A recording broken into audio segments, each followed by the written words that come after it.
था कि आप सभी को बहुत दिनों से हम लोग कहते आ रहे थे कि अमेरिका वेनेजुएला पर किसी भी वक्त हमला कर सकता है।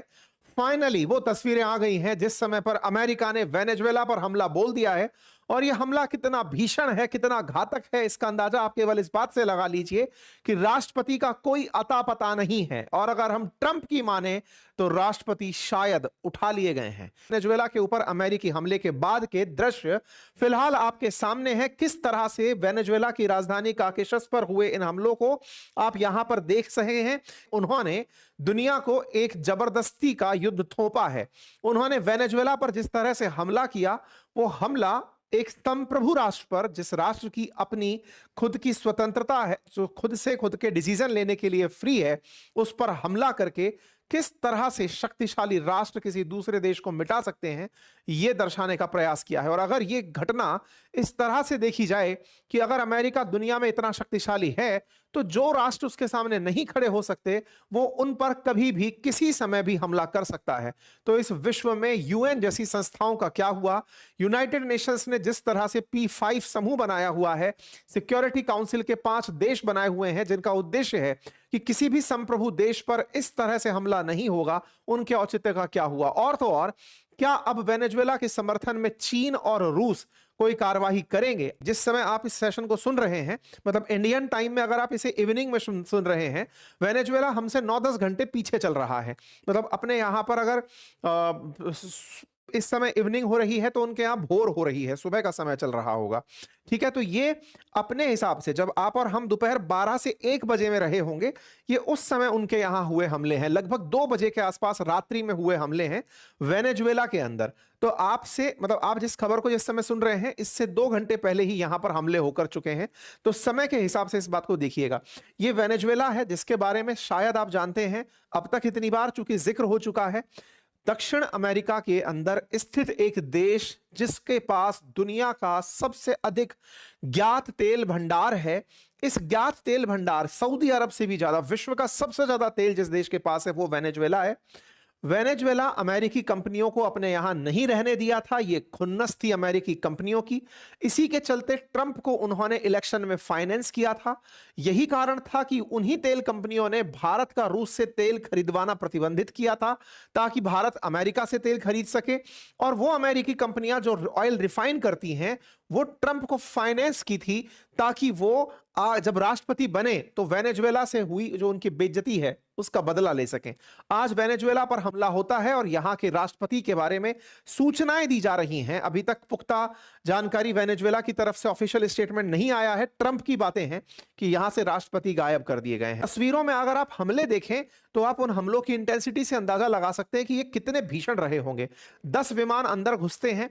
आप यहां पर आते हुए गोलों को देख सकते हैं। यहां के जो प्रमुख सैन्य ठिकाने थे, मिलिट्री कॉम्प्लेक्सेस थे, उनको निशाना बनाया गया। जहां पर इनके वेपन्स रखे थे वेनेजुएला वालों के, उन्हें निशाना बनाया गया। आप तस्वीरों में देख सकते हैं कि किस तरह से यहां पर डिपो को नष्ट कर दिया गया।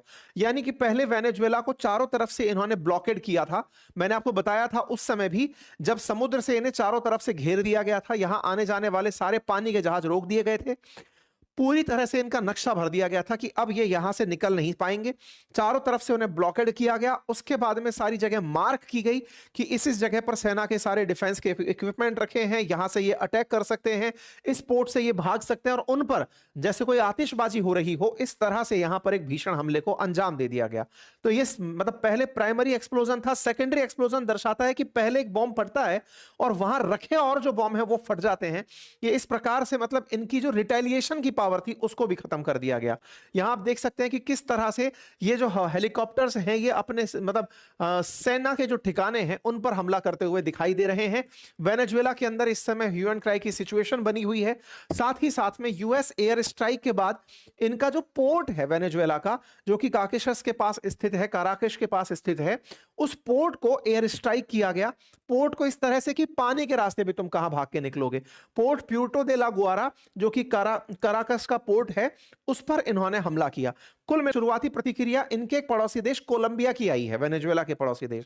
वो इसे संप्रभुता के ऊपर हमला बता रहे हैं और वो यूएन से आह्वान कर रहे हैं कि इस पर अर्जेंट बैठक बुलाई जाए। ऐसे कोई देश दूसरे देश पर कैसे हमला कर सकता है? ऐसे ही कैरिबियन कंट्री क्यूबा है, उसकी तरफ से भी इसे संप्रभुता पर हमला बताया गया। इन देशों के आपसी जो व्हाट्सएप ग्रुप्स हैं उसमें डिस्कशन चल रहा है कि यहाँ के जो पैलेसेस हैं उन पर हमला कर दिया गया है, प्राइवेट एयरपोर्ट पर हमला कर दिया गया है। सारे के सारे अपडेट अब लोकल लेवल पर चल रहे हैं। वेनेजुएला की सड़कों पर अब टैंक चलते हुए दिखाई पड़ रहे हैं और जनता शहर छोड़कर जाती हुई दिखाई दे रही है। अब ट्रंप खुद निकल कर आते हैं और कहते हैं कि मादुरो को हमने पकड़ लिया है और उनकी पत्नी को भी पकड़ लिया है और पकड़ करके उन्हें बाहर भेज दिया गया है।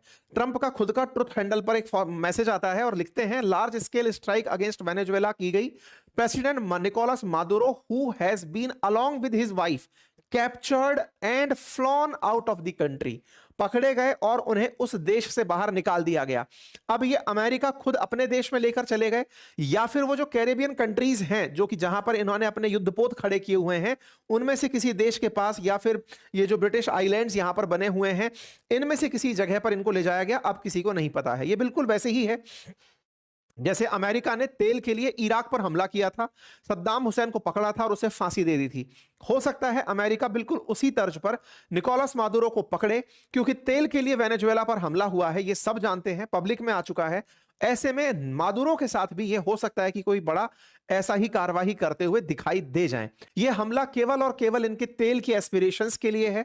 दुनिया को वाकई में इससे सबक लेने की आवश्यकता है।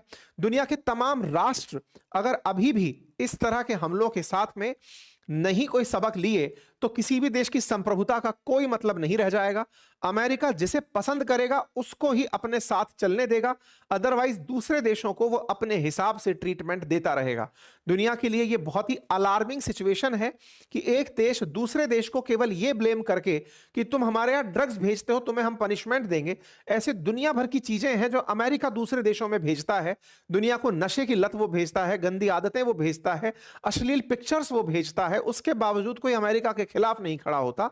लेकिन दुनिया में किसी भी देश पर उसे दंडनायक की तरह जो निर्णय लेने की शक्ति मिली है, यह उसके शक्तिशाली होने का प्रमाण तो है, लेकिन यह दुनिया में गुंडई का प्रमाण भी है। अक्सर इस तरह से गुंडे भी यही कर रहे होते हैं। तो एक संप्रभु देश के ऊपर हमला करके अमेरिका ने भी दुनिया पर गुंडा राज दिखाने का प्रयास किया है। सर, ये क्या कर डाला है भूरे काका डोनाल्ड ट्रंप ने? किसी देश के चुने हुए राष्ट्रपति को अगवा करके अपने साथ ले गए। देखिए, भूरे काका या फिर यूनाइटेड स्टेट्स की बात अगर हम करें तो ये पहली बार नहीं हुआ है। इसके पहले पनामा में उन्होंने इसी तरह की कार्रवाई की थी और उसके पहले कई देशों में, जो लैटिन अमेरिका खास तौर से आपको बता दूं, CIA ने लैटिन अमेरिका में तकरीबन 40 से 50 सत्ता परिवर्तन किए हैं। तरीके अलग अलग होते थे, कई बार डायरेक्ट इंटरवेंशन किया है, कई बार इलेक्शंस के थ्रू किया है। तो ये कोई मतलब आश्चर्यजनक बात नहीं है। It is not a surprising matter. ये आना था या होना था। इसके कई सारे कारण हैं क्यों उन्होंने किया ऐसा। मुझे लगता है कि अमेरिका के जो प्रेसिडेंट हैं इस समय, वो एक मैसेज देना चाहते हैं दुनिया को कि भाई अभी भी वो नंबर 1 है जहां तक सुपर पावर का सवाल है।